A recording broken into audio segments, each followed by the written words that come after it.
இன்னொன்று எதுன்னு கேட்டீங்கன்னா, அந்த மிஷின்ல போடுற ஓட்டு வந்து கரெக்டா இருக்குதா இல்லையாங்கிறது பல இடத்துல பல விதமான அவதூறுகளை பரப்பிட்டு இருக்கிறாங்க.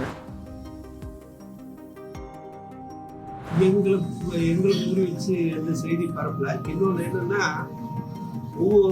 அதாவது ஓட்டு பெட்டி இருக்குது, ஓட்டு பெட்டி கடத்திட்டு போறாங்க அப்படி இப்படின்னு சொல்றதெல்லாம் பார்க்கும்போது எங்களுக்கெல்லாம் சில சங்கடங்கள் கூட வருது. என்னடா கஷ்டப்பட்டு ஓட்டு போட்டு இந்த மாதிரி ஒரு சம்பவங்கள் எல்லாம் பண்ணிட்டு இருக்கிறாங்க அப்படின்னு சொல்லிட்டு.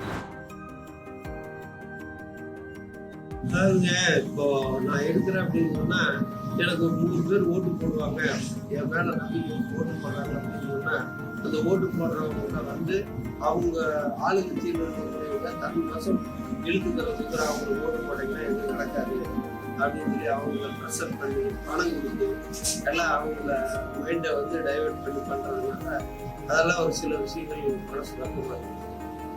முதல்ல இந்த பணம் கொடுத்து ஓட்டு போடுறத கண்டிப்பா நிப்பாட்டுறதுக்கு இந்த அரசாங்கம் முடிவு எடுக்கும்போது அந்த மாதிரி இருக்கிறவங்க அந்த தேர்தல் நிற்கக்கூடிய வேட்பாளர்களுடைய பதிவை ரத்து பண்ணுவாங்க.